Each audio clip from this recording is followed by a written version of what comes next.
Today is Wednesday, January 21st, 2015. This is the start of an interview with George Robinson of School Street. I'm Nancy Clark, interviewer for the Hopkinton Oral History Project, and we are sitting at the Hopkinton Senior Center. So George, if you'd start out by, I understand that you were born here, if you'd start out by telling us how your family happened to come to Hopkinton and when that was. Well, my grandparents came here in 1936. They lived in Watertown. My grandfather had done many different jobs, and I think one of the jobs that he had a diner in Boston, and his partner skipped out with all the money one time and left him in the bind. But my grandmother wanted to start a farm. She wanted to do a chicken farm. So she read all about it, and then they came out looking for some land, and they ended up buying, I think it was 20-something acres, on both sides of School Street, at the top of West Main Street, at the top of Bear Hill, at the intersection of School Street. And I can remember the first house they lived in, it was still there when I was growing up. In fact, they rented it out. In fact, we even had chickens in it at one time, because they had so many chickens. But they started a chicken business, and I think it was the hurricane of '38 took down a barn and a lot of stuff, and they had to start over again. But they made their living doing that, and I think my mother was probably about 13 at the time when they moved out from Watertown. And she got the electric company to come out and put electricity to top of the hill because it stopped at Oak First. And I'm pretty sure they were dirt roads back then too. I remember talking about the dirt roads. I know Elm Street was a dirt road. So she did well. I can remember my grandfather having a couple of egg roots. He went to Worcester and Shrewsbury and just went and knocked on doors to find customers, and then he established a route. And I can remember doing that on Wednesdays in the summertime.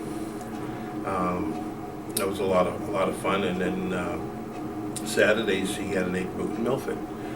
So probably about maybe 5 years old first time I went in the egg route with him, and it was a lot of fun spending time. So my grandparents are up there, my two brothers and I are up there. We all got family land. I wouldn't say we were money poor, but we were land rich, especially now with the price of land. So my two cousins, the Dohertys, are up, Steve and Jeff were up there. And growing up, I would play, mostly with my cousins, because those were the ones who were around. There were a few other neighbors we had, the O'Connors and the Carrolls. But other than that, there wasn't a lot of people around.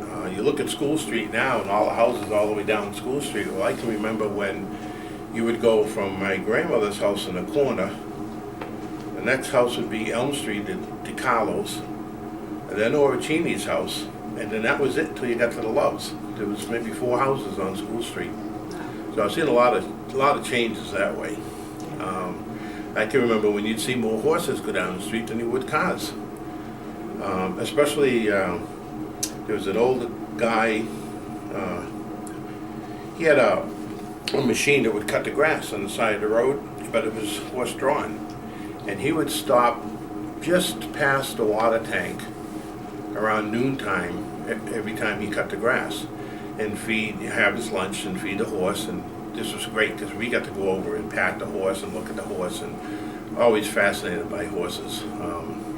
Always wanted to get one, but Jody Carlo kept talking me out of it. You don't want to, they're a lot of work. You're going to have to, you won't be able to take a vacation. You got to get up early. You got to do this. So, I ride, I've ridden at times, but never owned a horse. And of course, living on top of the hill, no matter where, we rode our bikes everywhere. We'd go to Westboro. Nowadays, that would almost be child abuse. If you were 10, 12 years old and took off for the day and your parents didn't know where you were, you didn't have to worry about anything back then. But I can remember going to Westboro when they had the train wreck, and all the grain spilled over, and everybody was going and picking it up in bags and stuff. In fact, Alan O'Connor and I were on our way to visit Bob Emery, one of the teachers, and that's when we came across the train wreck. And but we took our bikes everywhere, but the problem was I had that big hill to come back up. No matter where you went, you had to come back up that hill at the end of the day. And that was before 3-speed bicycles. But I can remember coming up Snake Hill and Bear Hill without stopping, riding up on a single-speed bike, because you'd have to go crisscross back and forth, but we managed to do it. I remember Elm Street being the dirt road, and we would spend all day sledding or skiing down that road. You could start off at School Street, and if a truck had gone by and made the tracks, the double tire tracks, they would turn to ice, and that was like a perfect run for a sled. And your eyes would be watering by the time you stopped, and you would make it all the way down to the lake, almost to where Farm Road begins now, off of Elm Street. That's how far you could go. But then you had to walk back up. And then I remember up to Safe Forest, you could drive in there, you can't now. And I remember I had a neighbor, Don Kelly, and his father used to take us in there, and he would tow us all back up the hill after we slid down the hill, which was great. It was took all the work out of it, and it was just fun. So, but I should have mentioned at the beginning, so we're talking mostly right now about the 1950s and 60s. You said you were born in 1950, correct? Mm-hmm. And a couple other things from what you've said already, just sort of for the historical perspective. You mentioned your grandparents having come, and what were your grandparents' names? Okay, Rose and Lazarus Vartanian. And then your parents, so your mother. My father, my parents are Gladys and Bill Robinson, and my father came from Rhode Island and lived in Providence. And so the grandparents that came were your maternal grandparents, your mother's. Yeah, and my father met my mother. He had malaria in the war, and he was at Cushing Hospital. And my mother was studying to be a nurse, and she always kicked herself afterwards because she stopped and married my father, and she always wished she'd continued it. But that's where he met my mother. Yeah. And I have 2 brothers, Dennis and Norman. Yeah. And I'm the middle child. Lived in Hopkinton myself till probably the early 20s, and then went away for a few years. And my aunt was going to build on a piece of land that was saved for her, and she decided she wasn't going to do it, and that I could have the piece if I wanted it. So that was quite a gift, because I was lucky enough to build the house there. And my younger brother built many years later. I and my brother live on School Street, and my older brother Dennis has the homestead on West Main Street. Right. And is that where you grew up? That's where I grew up. Okay. Yeah. And what did you're telling wonderful stories about your youth, and I want you to continue doing that, but since the parents aren't here to speak for those previous decades, if we can explore that a little bit too. So what did your father do? My father worked for Natick Labs. Right. I know he had worked at Quincy Shipyard for a while, because he died of mesothelioma from asbestos cancer. And my mother didn't want to sue, even though there was all these things, if you have this. And but after 4 years of not having my father around, she told my brother, go after him, get whatever you can. And she managed to get some money and was able to buy her first new car, which was something she really was happy, and was able to take a few trips. So, but my father worked there as a painter, and he later on got into changing valves on lights and doing things like that. But he was a really good painter, and I can remember going with him on weekends. I, of course, got to do the scraping. If I did get to paint, it was the back of the house. But even that, I was privileged to have been able to hold the paintbrush and not a scraper for a while. But he painted a lot of the generals and the majors' houses on weekends to, make a little extra money. I can remember him going to the ocean a few times for a week's vacation, and he would paint the house for for us to stay there for the week. So he would paint most of the time while the family went to the beach and had fun. So it was a nice way of being able to pay for a vacation. My Yes. mother was she helped run the farm. My grandparents would go to Florida every year. The climate was more suitable in Florida to where my grandmother grew up, and she had some sicknesses when she was younger, and the climate just really helped her a lot at going to Florida. So they would go there, and I think they eventually bought a place in Dane County. They bought a house, and we would drive them. My cousins and my brothers and I would take turns driving them to Florida when they got older, and probably made that trip 5 or 6 times myself. So it was a good deal. You could drive them down, stay as long as you want, and fly you home and get $100. And Sounds if you like went a deal. down to pick them up, it was the same thing. Fly down and stay as long as you want. And I can remember the first time I walked into the backyard of my grandparents' house. She had almost every kind of fruit tree you can imagine. She had figs, bananas, avocado, mangoes, everything. And I can remember tasting the banana off a tree. It was so good that I couldn't eat a store-bought banana for 2 years after that. So the farm in Hopkinton, like where your house is, was part of it, correct? Well, So it was behind my mother's house. So on the corner of School and Main. Yeah, heading towards, heading down School Street would be on the right-hand side. And there were probably 3 buildings with about 16 rooms. So we had a few thousand chickens. And it was a lot of work. I bet. We had to do a lot of shoveling. And I can remember, we'd probably do it in the wintertime, do it in the summertime, 2 times a year. And it would take a week or 2 before you got all those shoveled. And, sometimes it was me and my older brother, and then when he got older, it was me and my younger brother. And we had a guy named Ernest that my grandparents met at maybe a rehabilitation place for alcoholics or something like that at one time, and offered him a job to come and work in the farm and room and board and some pay, and he accepted the offer and stayed there until he died.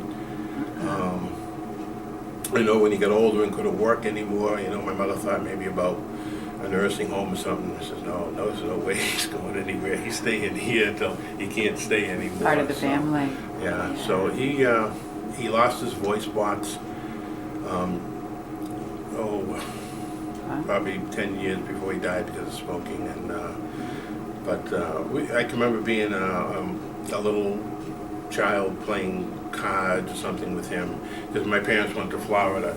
He would come to our house for meals, and we'd eat and just play games and stuff. So he was a friend as well as a worker. And That's great, yeah. his name was Ernest. I'll never forget him. And Were there other chicken farms in Hopkinton? there were, I Was it think there was competition? up off of Pond Street there was some chickens, and I think There were some other farms. there was a in couple general. other ones, but I can't remember the names of who they were. Yeah. There certainly was more farmland back then, Yeah, period. I'm sure I there know. were dairy Just, farms. it's hard to believe that there's still so much land around, although it's disappearing quick. And but back then everybody had a farm. That you had to live off the farm. You had to do something to farm. Yeah, And they didn't have all these factories and everything many years ago. right. So you had mentioned earlier, we were talking about some church functions. I'll just sort of ask an open-ended question about what kind of things did your parents do? What kind of things did you do Well, in the 50s and 60s? The church was, we went to the Congregational Church, and they had a lot of functions. They had a lot of things going on for the kids. I can remember Eldridge Hall, the scouts, one scout troop would meet there too. And I can remember they would put on variety shows, and they would have a summer Bible camp, and always some kind of fair going on, which I look forward to. It was just a lot of fun for kids to.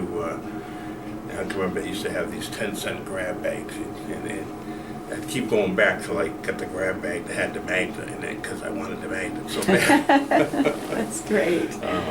Yeah. But that was a lot of fun.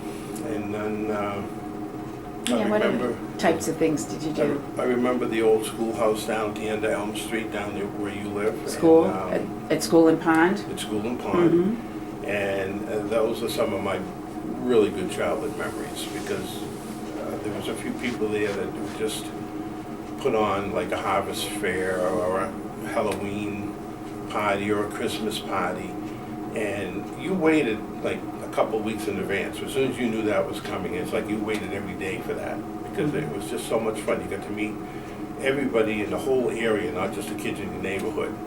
And they always had games and things for you to play, things to do. It was just so much fun. I can remember doing a Halloween walk behind the Love's house where you'd hold on to a rope and walk along. And, you know, they'd have these little things to scare you with. But It's very dark and very wooded there. so much fun there.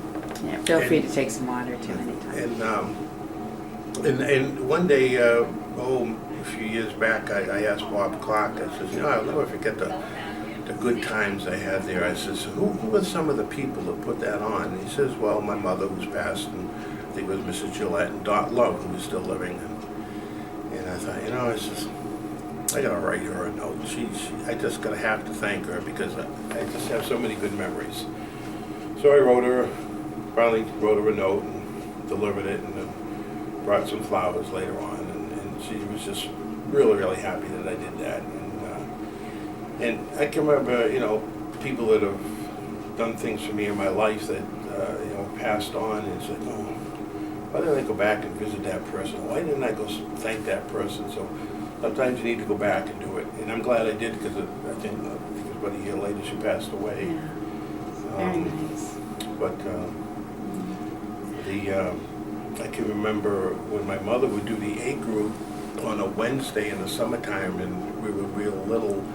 We would, Billy Nichols' mother, Ann Nichols would take care of us, my younger brother and I. So I can remember skating on girls' ice skates in a little pond back there, and they were probably 3 sizes too big, and taking walks through the Upton State Forest, and beautiful, the Upton State Forest. I can remember there used to be some picnics. Now, if you went down the end of Old, I guess it's 3 different names for Elm Street now, but Old West Elm Street, which is on the west side of School Street, and went down to the dirt road section and walked through there for maybe a quarter mile. You'd come out to the Upton side of Hopkinton, and that's where a few houses that were still in Hopkinton, which was the Nichols. But I can remember there being... And today that's Old Elm Way. I can remember there being a dance floor, a picnic ground. Wow. And I believe it was a Greek picnic ground because I can remember the food and the dances and the music and that would happen there every once in a while on the weekend. And there was a little concession stand where you could buy sodas and things. So I don't even know if people from Hopkinton even knew that was there, but just because Ann used to take care of us, I found out about it. Probably went to them when I was little, but wasn't into dancing then, so just listen to the music. It's really interesting. And how about school? So would it have been center school, Elmwood School? I went to center school. Do you remember anything in particular about that? Or? I remember going to the Common. I always thought that was a big treat to go out and sit in the Common and have your class. I do remember one scary school time memory was they marched us all over to the town hall. Nobody told us what was going on or what was going to happen. And I can remember being in the basement of the town hall in a line, hearing people screaming. That was traumatic because it still sticks with me today. We were getting inoculations. So of course they weren't going to tell you. Half of us would have probably taken off. So you didn't know what was happening, but you knew it wasn't good, and you knew you were going to be soon. So, but that was so scary to be lined up like that. And I can understand them not wanting to tell us, but I just sure wish they had done it a different way. But you know, I had a lot of fun playing at the center school. I think it was Mr. Straight who would give you, it's either 25 cents or 50 cents if you found a 4-leaf clover. So I don't know if he did that to some of the kids to keep them from misbehaving or not, but he would, you know, I can remember a lot of the kids would be looking around the grass for a 4-leaf clover. I don't think I ever found one, but we had fun looking. So center school I went to, then I went to... Do you remember what grades that would have been for it you? was first grade through 4th grade, because I think 5th grade I had Mrs. Kiley up at the new wing of the high school, which is the middle school. And I remember Mrs. Kiley would bring in Thin Mints and Wheat Thins and stuff, and if we were good, she'd pass them around and we could take 1 or 2, which was, I thought, really just a little break from the work studies. And so I thought that was really, really nice. I can remember her giving out a silver dollar to the person who had perfect attendance. And That's to be valued. And collecting coins when I was a child, that was a big thing for me. I wanted that silver dollar, but my parents took my little brother to Santa's Village and I had to go. That was the only day I missed. Did not enjoy myself there because I knew I was going to miss. But I can remember her doing nice things like that. I remember the 6th grade having Mrs. Malpass, and she used to take some of the kids fishing. She got involved with the kids after school, which I thought was a really nice thing to do. And then once you get to the 7th grade, you had different teachers for every subject, which was kind of interesting, you know. So. You remember some of the other teachers? Yeah, well, Mr. Emery and Mr. Clapp, Mr. Burkott. There was 2 O'Neills, a young and a older O'Neill, and Mr. Moriarty. I did get in one fight. Ooh. I wasn't much of a, probably shouldn't tell the story, so I won't use names. Okay, But tell it. wasn't much of a fighter back then. I was always told if I got in a fight at school, I had another one when I got home. So, but the guidance counselor, I used to have to go in and talk to them, and they would say, "Any problems, anything?" Yeah, kids pick on me all the time because I won't fight back. I says, "You fight back. We'll take care of your parents. You fight back."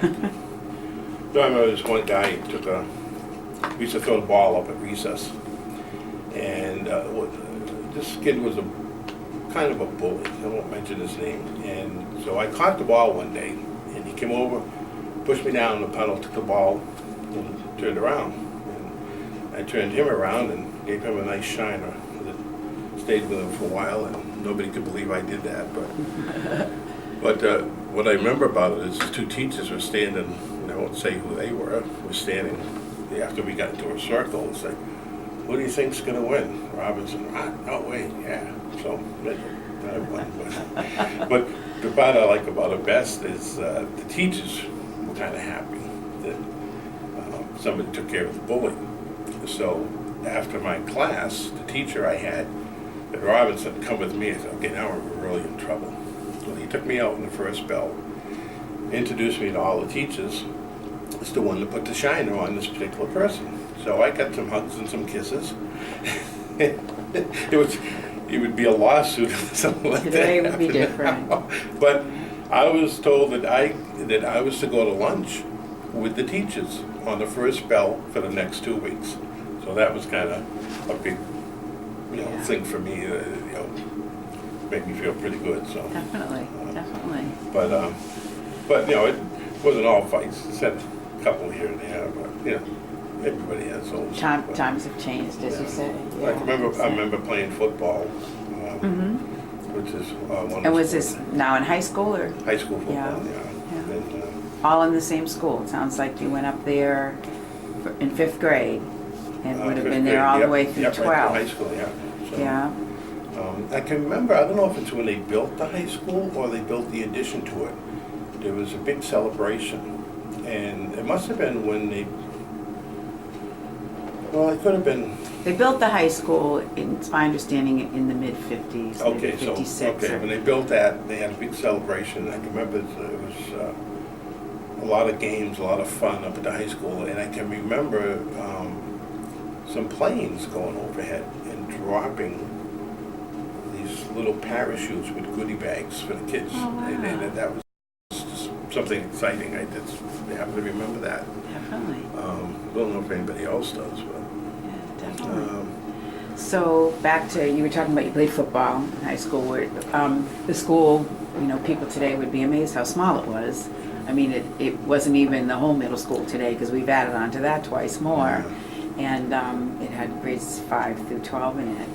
But what other sports teams, or tell us about football? Well, how many kids on the teams? Football was fun, but I played in the 9th, and I think either the 10th and 12th or the 11th and 12th. I took 1 year off because I like to hunt. I never shot anything back then. I just liked to walk. Mostly, I just really enjoyed the woods. I loved the woods, walking through the woods, seeing what was there, enjoying the view of the trees and whatever, and the state forest being so close to where I lived. I loved the state forest. I really like being in the woods, so I didn't play football 1 year. And Mr. Doyle wasn't too happy with me. He was trying to get me to play Aubrey Doyle? football, yeah. So, Yeah. But but I did play the following year, and I had fun. I used to have to thumb home after practice. No late bus. No late bus back then. I think if I made it down to West Main Street, there wasn't any problem getting a ride. Sometimes, I think the senior year, a couple of the high school kids would give me a ride. I can remember Fred Geisinger gave me a ride in his motorcycle one time, and I'd never been on a motorcycle. So he said, just stay behind me and do what I do. Well, we went around the corner, and he's leaning this way. I go, we're going to fall. I better lean the other way. You don't do that.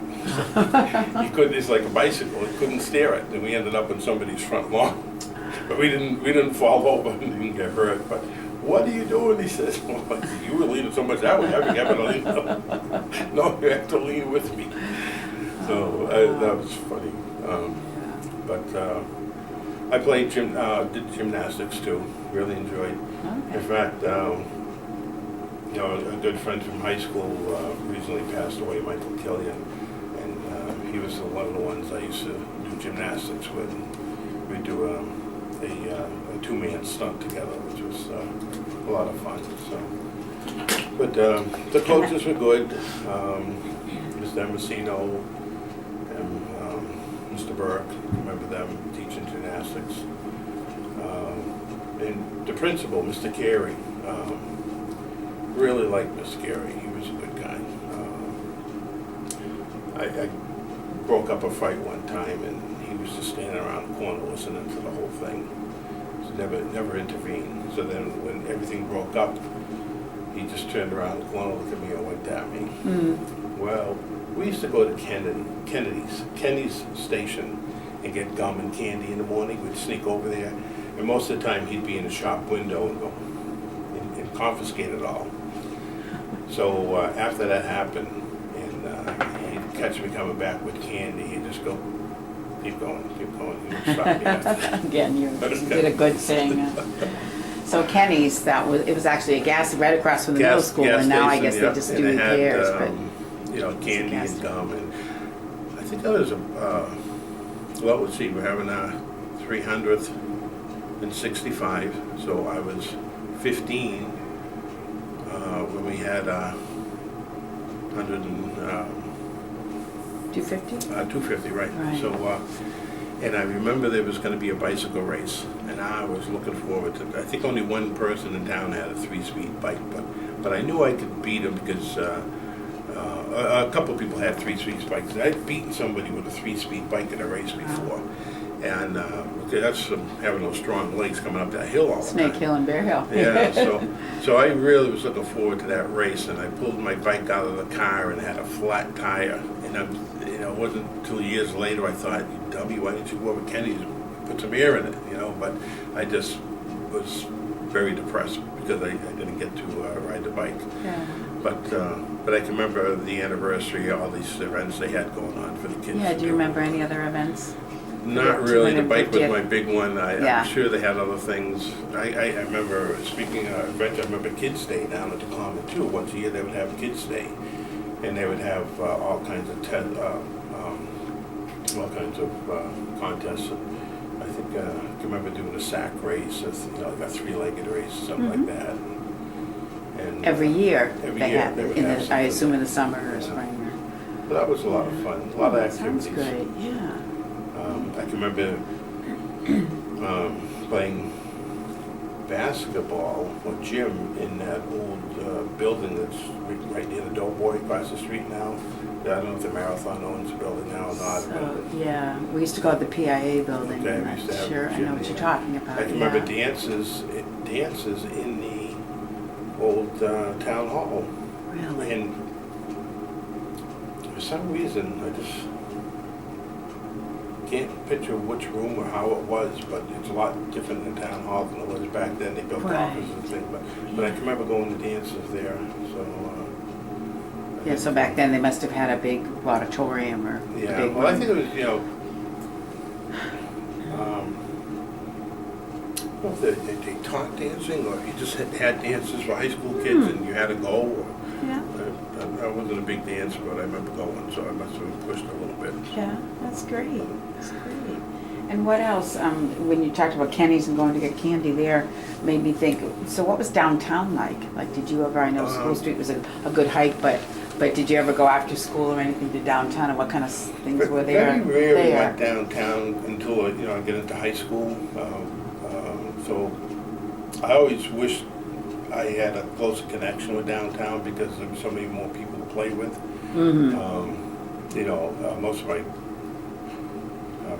friends were my cousins, and they were younger. But Right. I can remember Osborne's. And what was that? That was a variety store next to Cat's drugstore. All right, I think it was in between Woods. There was Woods Supermarket, Gene the Barber, then I think it was Osborne's, or vice versa, and then Cat's drugstore. which is today Hopkinton Drug, Yeah. but it's really expanded, I assume, it's just on a corner. I could just remember going in there for like little toys and things. And Uh-huh. always exciting to walk in there, and mostly, just get baseball cards, bubble gum and stuff like that. And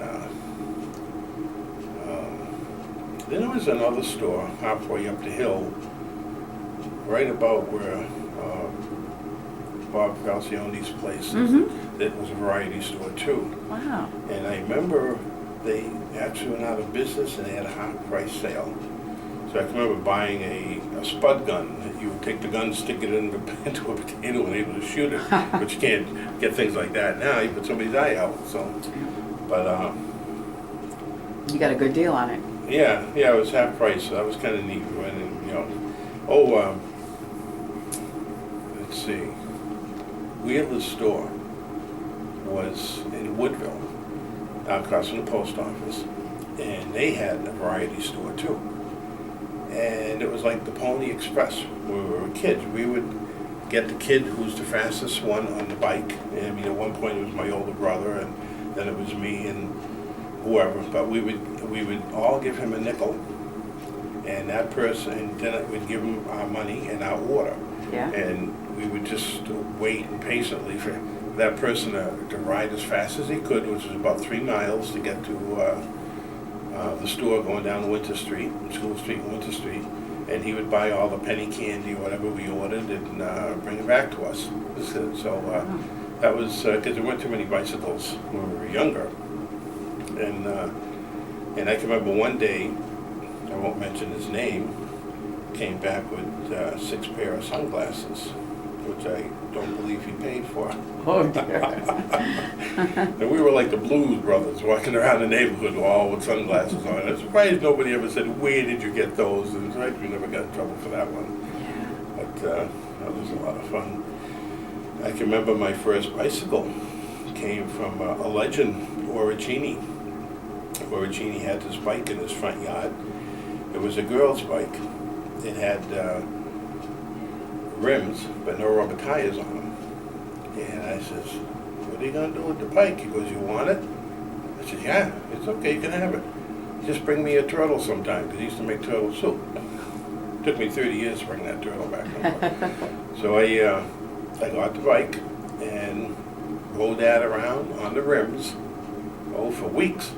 and you could hear me coming a mile away, but I had a bike and I could ride it. Yeah. Well, they paved School Street. And I still rode the bike on the new tar with those rims. And I guess I made a few lines up and down the road, quite a few. And I think Cookie Cumlin finally got a hold of me. He would have been in the highway department. What are you doing? You can't do it. He showed me everything. You can't do that. And he was nice about it, but I could tell he was mad. And I talked to him about years later about it. He says, "Oh, it just took me weeks to catch you." I said, "I didn't know you were trying to catch me. I knew you were trying to catch me. You probably wouldn't have caught me."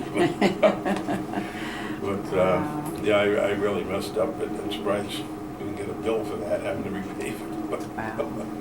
So you mentioned Orr Cheney, who I knew Orr a little bit too. I've been here 30 years, and he was here the first, I don't know, maybe 5 years that I was here. Anything else about Orr? Because you mentioned that you said he's a legend. He was a legend. You know, I don't know Orr that much had an about him. apple tree, and I swear those apples were this big. And he knew you were stealing them, and he didn't care. You'd run in there, grab a couple, and run out, and he never said anything to you. And I can remember riding in there with the bicycle, or getting somebody on top of my shoulders to get him.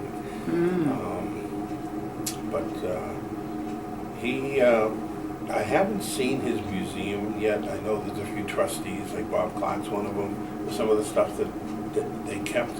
I know they had a big auction one time, and I never knew that was going on. I thought it was just a yard sale, so I didn't pay attention. I was so mad I missed that auction, because I would have loved to have bought something that belonged to Orr. Yeah. But actually, a year after that, I was at a yard sale on, I think it's Stagecoach Lane, and I think I bought a golf club, and then I asked the guy if he had any tools, and he said, yeah, he has got a chainsaw in the basement. And I saw this old gun. It turned out to be an old flintlock that came from Orr Cheney.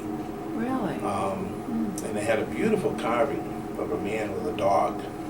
And but where the flints were, they were missing, so they just had like pushed in some kind of metal just to cover it up. And it didn't look very like anything you could shoot. So I said, I don't need a wall hanger. I want something I could shoot. So he says, well, I got another gun. And it was an old 12-gauge shotgun back in the 1900s, and that came from Orr Cheney. So I bought it cheaply, and I was really happy. I was going to take it back in the woods to where Orr would have hunted with it, and just, make its go around. Until I brought it to the Rod and Gun Club, and they told me that, oh yeah, that's called the Widowmaker. And I said, what do you mean? They said, well, they're known to blow up. I go, oh, okay, I guess I won't be shooting this. So I took it to a dealer and sold it. But I probably should have kept it just as a wall hanger, as a thing to remember Orr Cheney. But you'd always see him out there in his leather hat and his leather boots. So that's what I remember, yeah. His stories, and I understand he was an excellent chair caner too. And he'd always be at the schoolhouse, talking to the kids, entertaining us. And at that point, when you were growing up in the 50s and 60s, the schoolhouse was just like a community building. It wasn't a school anymore, correct? Yeah, it was just where they had events, functions and stuff. I don't know if they had meetings there or not, but I know they had a lot of functions there. And it was just one. I remember it as being one really big room. There might have been a little side room off to the side where they might have. I don't know if they did any cooking there or not, or whatever, but maybe prepared things and stuff, but I remember it being one big room, and with maybe one or two little side rooms. Do you have any idea when that was torn down? And or why? Probably safety reasons. It would have been nice if it could have been preserved. Right. Probably, I don't know if it was done in the 70s or not, but I always went to Whitehall and Maspinock, but a lot of times Whitehall to go swimming out from the point. And, Yes. you can't drive by that corner without thinking of that schoolhouse. There's at least one granite step still there. Really? Okay. Yeah, the I field. went back with a metal detector one day, thought I was going to find all these coins that we lost playing football. I think somebody beat me to it because I didn't find anything. So you played as a kid in that area where the school was? Area, Was yeah, that right the playfield? across from Sally's house and Yeah. Evelyn's house. Yeah. Yeah. And then I can remember renting a rowboat to go swimming on Whitehall. Whitehall. There was 2 boat liveries. There was Pike's, which was just past the causeway on the right, across from Pond. Dave. Across from Edelman's Edelman's. house. Yeah, okay. And I can remember all the docks and all the boats being there. Wow. And I think it was, I don't know if it was what it was, but it was really inexpensive. And you could rent that boat for the day, and we just go out on that boat and It's a little rowboat. catch turtles and things like go swimming. And then there was another one around the corner. There was Anderson's, and they're in Anderson's Cove. If you went out from Pikes and took a left, there's a cove right there, and you could, you know where Joan Mello lives? I don't, but, okay, well, so we're on the way towards, like Bob Clark's, going that way? Yeah, it's right where the property that they're trying to sell right now is right. It was just past that. By the corner. Coolidge's, Yeah, okay. just past the Coolidge's. So where Pond Street takes a big right-hand On the turn. right-hand side was Anderson's house. And Okay. you could drive down back a dirt road and go up to the cove where they had a bunch of boats there. And you could rent boats there too. Yeah. Had a lot of fun just playing on the lake. And the lake is, there's certain parts of the lake where you can go and not see any houses, and that's what makes the lake so special. Right. And it's almost like, if you didn't know it, it's almost like you were up in Maine. If you looked at some of the islands with the pine trees on them and stuff, it just the spruce trees, it's just really, really pretty area. Yeah, Lake Whitehall is beautiful. Yeah. And then spent a lot of time, my father built a rowboat when we were kids. That was so exciting watching him build that through the winter. And back then you could tie a rowboat to a tree and nobody would bother, leave it alone. Nobody would steal it, nobody would take it. And he just kept it right there on the causeway at the bottom of the hill. And Right by Lake Whitehall. Right, yeah. No, this is on Maspinock. Oh, okay, I'm asking. Just past Oakhurst Road. Okay. And of course, we always swam out to the rock. That was a big thing, was swimming out to the rock. And but we kept the boat right there. And my father would row us around, or we'd just go down when we got older and take the boat out and just fish that lake a lot. What a great place for you to grow up, right in between 2 lakes. Oh, it was nice. Yeah. Yeah. I can remember being little when we weren't supposed to go swimming alone. My brother and I were supposedly too young to go swimming alone, so we'd take 2 tackle boxes, and one would have the towels, one would have the bathing suit. So we had the bathing suits on underneath, and we were going fishing. And as soon as we got down there, we'd ditch our clothes and find a summer camp that nobody was there that week. Running off the dock, having fun, you know. I think my father came by once and saw us and caught us, but I don't think he said anything to my mother. But they must have known we were swimming, because we come home with our hair wet. Of course, we had wet suits, so what do you do with those? You put them in the lunch. We weren't smart enough to hide them. Yeah. I can remember Bridges' ice cream stand, clams, fried clams and ice cream. You know exactly where was this? And that's right where the pumping station is, by Downey Street. There was a little All right, beach yeah. there. Right on West Main Street, near the lake. Yep, Yeah. there was a little beach there, and we'd go swimming there a lot. And I was probably about 4, maybe 5 years old. And I remember they had this real long dock.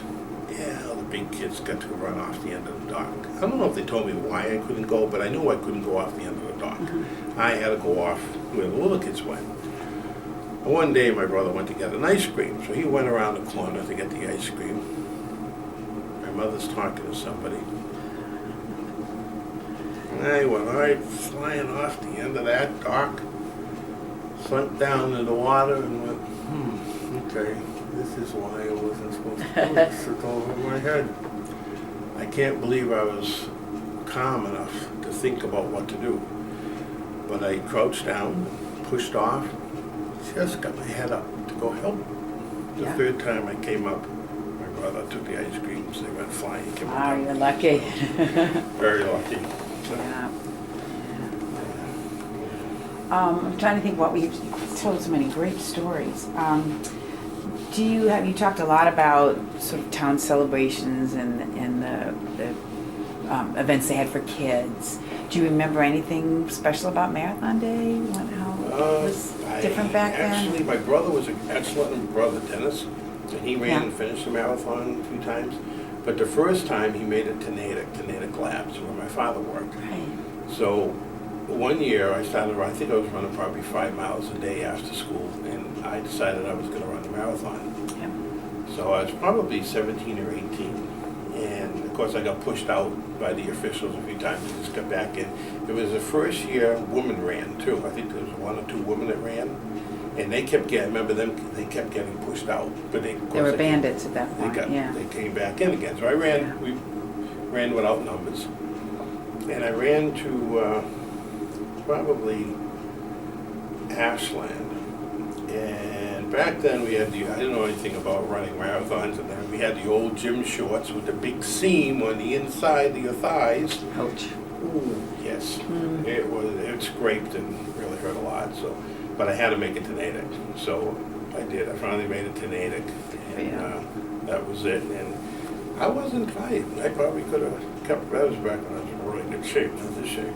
And I probably would have finished it. I might have had to walk part of it, but I think I would have finished. So I always said I was going to do it again, but I don't think that's going to happen. So it was still, I know today a lot of people, because I live in Hopkinton, I want to run the marathon, so it sounds like a lot of people. Well, back then, in the you day. only had a few hundred people running. It wasn't a big thing, and now it's crazy how many people run. So, I mean, were there any of the corrals or anything like that back then? Do you remember physically how different it was because there were so few people? Now there's so many, you've got to go to the right section. Yeah, I know that we used to try and belong to the Masonic Lodge. We used to try and make money marathon day. Okay, so what did you do? I remember selling hot dogs. I think one year we made $70 working a bunch of us. Right in front of the lodge?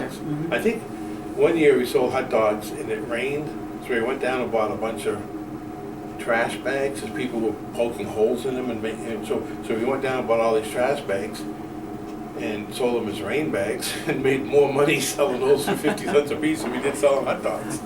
And then my older brother became interested in the Masons, and he said, you guys got a gold mine here, you don't know it.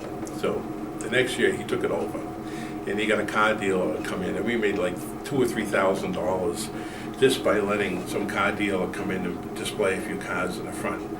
And since then it's taken off, and then we ended up I think it was the 100th run that we had signs on the roof, and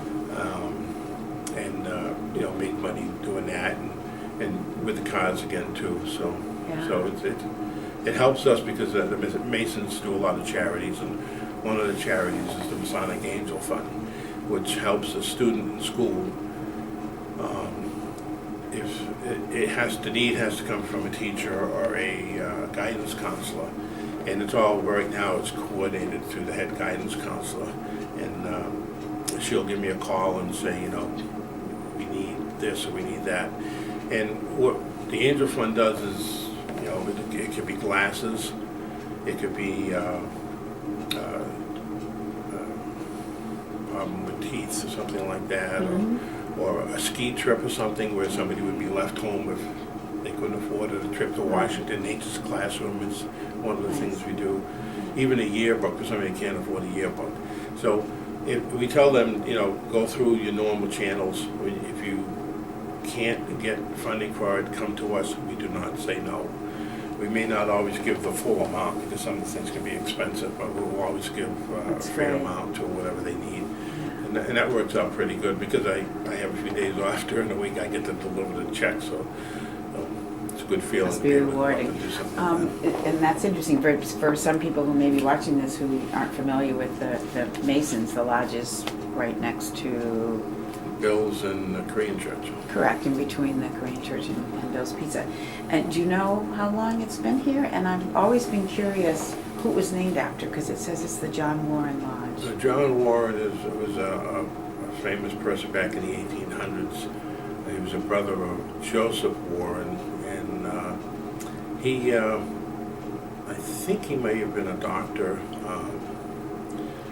And I'm going to use my old age now. This is not being able to remember everything. But, Okay. But he was a very famous person. That's why. Was he a Hopkintonian, or I somebody think just? he did live in Hopkinton at one point. I can remember my father and Frank Dowdy and Bill Hamilton building a new Masonic temple after the old one burnt down. There was a fire. Okay. And I think there were 2 fires. It burned twice. And so this one's been there since the 50s.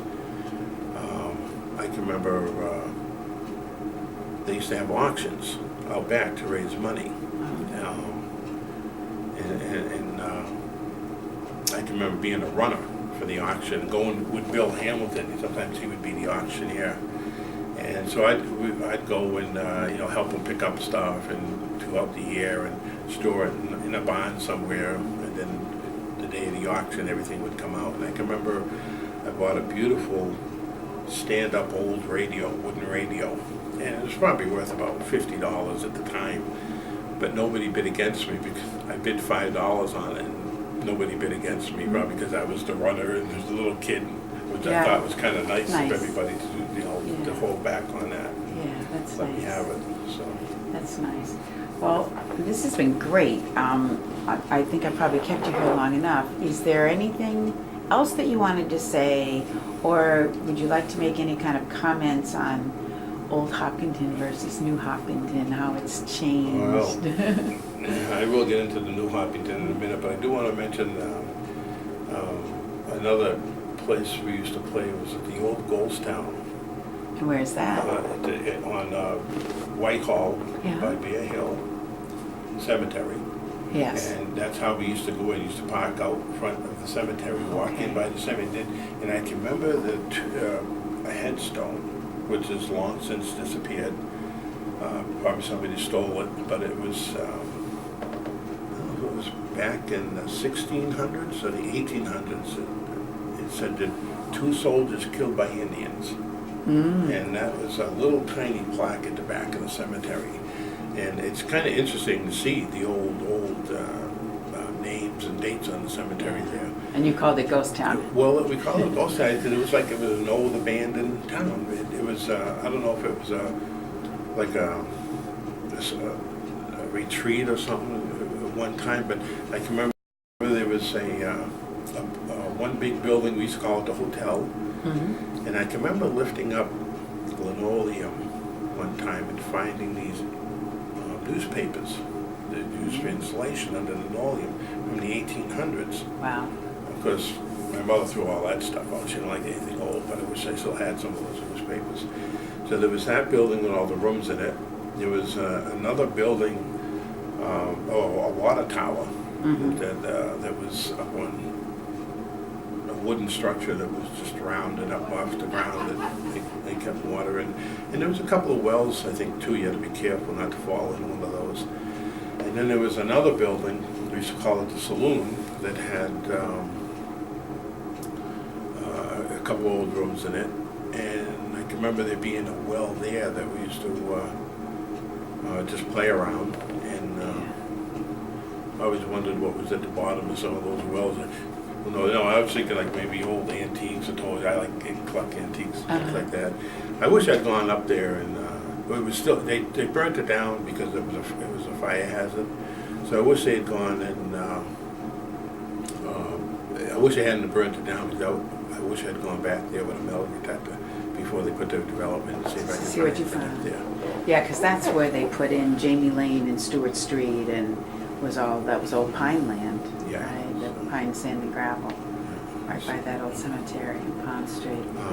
But that was a lot of fun to go up there, and I can remember Mr. Emery said, if you go up there and just dig around in the dirt near the building, you might find some antiques, but they burnt it down not long. And that building you're talking about that you called the hotel. Was that a remnant of the old Hopkinton Springs Hotel that had been there years I and years think ago? so. Was I that don't- general area? Yeah, I'm not sure. I forget who owned the land years ago. I remember somebody telling me, but, and then there was another building that was, all it was left to, it was further, everything over by Bob Clark's property. And it had I think it's still there, it's just the chimney is still there that was in the center of the building. And I remember seeing that still there. Interesting. But it was just, another place to To play. play and hang out. And, Great adventures. yeah. Definitely, yeah. Now, the new Hopkinton, Uh-huh. well, you know what it's like pulling out on School Street onto West Main. And thank God they finally changed the light so that you can go first now instead of people from Amato's coming up. Because if you had 10 cars in line, you didn't get to make a turn. Right. But what I don't like is the light. They have a low one for people coming from Upton, but if you pull up to the line, you cannot see the light. You have to lean forward and watch the light. Where they should have a light right on a pole down a little further, so it's a lot easier to see. Yeah. But the traffic in Hopkinton. Yeah, that road you used to ride your bike down. Yeah, it's gone crazy, and I understand recently somebody just got hurt in a horse recently, I think on Pond Street. Really? But, people drive too fast on that road. Because the roads are still just, narrow. Yeah. They like to, cut out the light or shoot down Elm Street or something. Yeah. But people drive too fast. Yeah. But I don't mind so much new people coming in is if they don't seem to care for the town, like the people that live here. I know we're called townies, but the reason we're called townies is because we care for the town. I remember going to one town meeting where a guy stood up and said, I don't care about that darn tractor that's going down the road. I'm here for this one reason only, and that's the schools. And, they come in, they raise our taxes, and they leave. And they don't care about Hopkinton. And they even tell you. So I stopped going to town meeting because, the school issue is always first. And as soon as school issues is voted, the non-townies get up and leave it up to the townies to handle the rest of the government. So I get kind of tired of that, and I stopped going to town meeting. Yeah. So, but I'm not a townie, but I've been here for 30 years, and Yeah, I care. you care. You're a town. Anybody who cares about the town is a townie to me. But it's true. I mean, in today's age, so many people come in for a few years and then get transferred out or whatever. And I certainly lived in a lot of places where I didn't get attached as much. And the Hopkinton that you grew up in was so nice and small, and people really knew each other and really cared and got attached to the town. Yeah. Well, I just hope I don't get taxed out. Yeah. Well, thank you so much. I really appreciate your time. This is a great interview. And I just want to close by saying this is the end of the January 21st, 2015 interview with George Robinson. The interviewer was Nancy Clark.